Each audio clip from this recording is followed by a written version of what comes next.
after 20 years, they can't get enough of you. One more year echoing throughout the arena. When you feel that love, what thoughts and emotions flow through you? Yeah, I just got out of the locker room when I was talking to BG, and I'm like, there's still days where I'm like, I can still do this. I still want to play basketball. And then there's, the flip side where there are days where I'm crawling out of bed.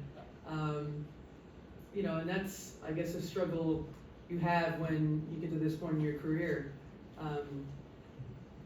You have to do so much to be able to get back on the court.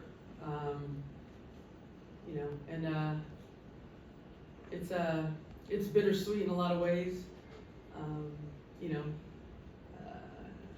And I think once the season's over, I'll have a better idea of what it looks like for me in the future. Diana, Coach talked about your family being here. Just kind of want to ask you, just how has it been to have their support over your entire basketball career? Well, my family's been there since day one. And what they did was they let me do what I wanted to do. And that's a lesson as a parent that a lot of us can take, is when someone wants to do it really bad, that's when really great things happen. Not when you're being pushed and ushered a certain direction. They always let me be myself. And when it came to basketball, I can't tell you how much support I had from my family, extended family, coaches, friends, ex-teammates. There was something nice about being on the court today, and I don't have a big circle, it's a small circle, but they were all there today, and that was pretty cool. What did you think of all the conflict circumstance leading into the game, the whole if campaign, and Yeah. then once you kind of checked out, like parents were there, you hugs everybody, Yeah. whole team, what do you think? It's a lot. It's a lot while you're still thinking about, still got 2 playoff games to play on the road, and still trying to get things figured out as a team going forward. The next couple days to make sure we go out there and play well and hopefully get a road win and bring it back here. But you can't stop and think and reminisce and think about if it is the last time walking down that tunnel, the last time putting on that jersey at home. I've just had so many great memories in this building. This city has just been second to none to me. It's home now, and it's pretty cool to see, kids that started coming in 2004 and, now they're married with families, own businesses. You've seen them grow up and they've seen me, kind of grow up. And that's been pretty cool. Yeah. Two-part question, D. From the beginning and what you call near the end, but you don't know.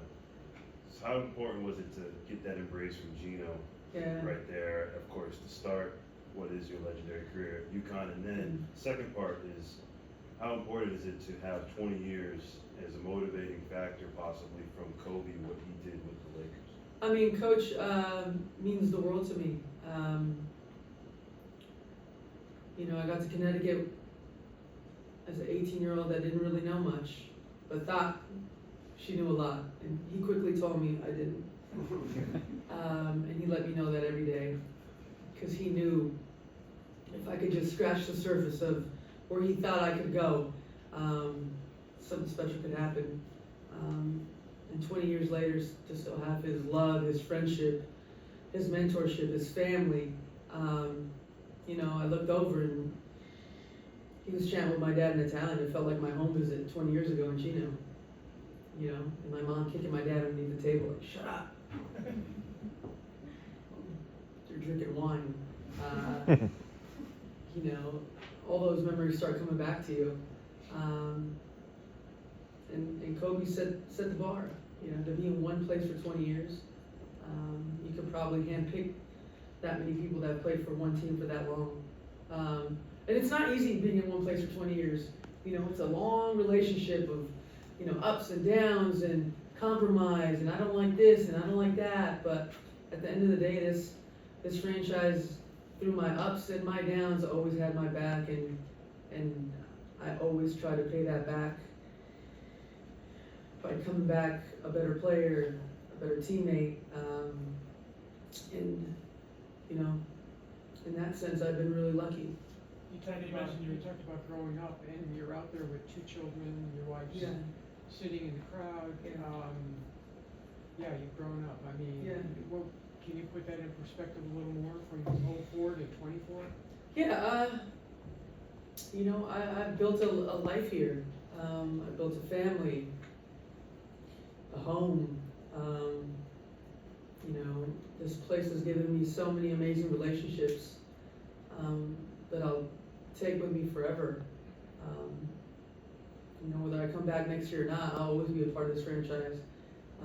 I'll always be cheering it on. I'll always be a part of it through the wins and the losses. And, you know, I'm going to feel what the X Factor feels every single night when they come to this arena expecting, you know, a show. That's the beauty of playing here. And that's the standard we've set in the last 20 years. Trying to win a championship every single year. And that's given me great pride to come back year after year with that vision of, you know, we can do it again this year. And, you know, we're going to get on the plane tomorrow and we're going to have that same vision. When you mentioned the small circle, did you know who all was going to be here? And were there any conversations you had with them? Like, No, everyone just said good luck tonight and we'll see you in the winter. So I didn't know a lot of my ex-college teammates, high school teammates, coaches. I went to warm up and I saw Corey Gaines, who I have, you know, so much respect for. Learned so much from him. So he was the first domino to drop. And then as the game was going on, I'm like, a lot of pleasant faces that I shared a lot of great moments with. And you know, we'll break bread tonight. Diana, se especula que esta puede ser tu última temporada. Acabas de dar un discurso al X Factor esta noche. ¿Qué mensaje le tienes a la afición de habla hispana? Y segundo, has comentado que no quieres tomar una decisión basada en emociones. Pues ha sido una temporada emotiva. ¿Y puedes describir unas de esas emociones de lo que has pasado a lo largo de la temporada? Y bueno, para todos los fanáticos de acá de Arizona, como dije anterior, es mi casa ahora. Mi familia vive acá, todas estas memorias. Yo vivo todos los días pensando en la gente que vive acá en Arizona, que viene a los partidos. La hincha por 20 años vienen a todos los partidos y ganamos, no porque ganamos, siempre vienen a darnos la fuerza y la motivación para jugar un partido fuerte para ellos. Can you both repeat in English? Yes, I asked her about the message that she delivered to the X Factor this evening, so asking her to deliver a message to the Spanish language audience. And part 2 to that is asking her about her emotions that she's felt throughout the season, meaning that she has explained that she doesn't want to make a decision based on her emotions throughout the season. Y bueno, la segunda pregunta, cuando estamos en la temporada estoy bien concentrada en el equipo, en la temporada, en todos los equipos que estamos jugando contra. Ahora mañana lo vamos a jugar un partido de los playoffs. Entonces cuando termina la temporada creo que con mi familia, con mi grupo, bien cerca de mi corazón, puedo hacer una decisión para decir a toda la gente. Dee, when it does come time, Yeah. and you look at your teammates now and the future of the Phoenix Mercury franchise, just how good of a state is the franchise in? Yeah. You know, with Ka, Tosh, Sophie, all your teammates. You know, I think the tide turned, obviously when Matt and Josh stepped into the picture. I think they just completely changed how people feel about this franchise. Obviously with the Mercury and the Suns, and you know what we were able to do in the offseason with Nick as our new GM, hiring Nate. I think it's brought a different vision to our team going into the future. And obviously the last couple seasons were difficult. And I think you can see this team and this franchise and what it means and what it stands for. And obviously, Tosh and Ka and Beck are a big part of, you know, the future going forward. What BG's been able to do here for the last 13 years, and she's going to step into the role of really being the person who represents this franchise, and the way she's done it has been amazing. And I think Sophie has really stepped up into that leadership role of, you know, this is what it looks like to play in this building and to put that jersey on. so I think we're in a good place going forward regardless. Diana, we saw fans crying in the stands. How are you able to control your emotions throughout this whole game? I mean, seeing your family, seeing Sue, how are you able to keep it all together? It's not easy, and I wasn't trying to fight any type of emotion or feel a certain way. I just kind of took it all in. I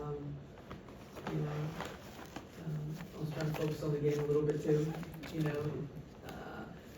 but it's just a lot of memories that go through your mind. The good ones, the bad ones, and more than anything, just really grateful to have really good people around me my whole career and going forward. That is the one thing that I think back on. It's been the same faces for 20 years, and that feels just as good as the jersey for 20 years. We'll do one more. Do you have more days where you feel like you can keep doing this, more days where you struggle to do that at bad? Yeah. And a follow to that is, what is your timeline to decide on? Yeah. I would say it's 50-50. For every good day, I have a bad day. And a bad day is not a bad day. I mean, I see a lot of grizzled faces in here, you know what I mean? Like, you wake up and you're like, shit, my neck hurts today, for what? A lot of those days. And then I have days where, I feel great out there and I feel like I can do this forever. And, I still got it. But I have to take a step back and think about what's next in my future too. I have to think about my family. So, as soon as we win this championship, the decision will come quick. Thanks, Steve. Thank you guys. Thanks, Steve.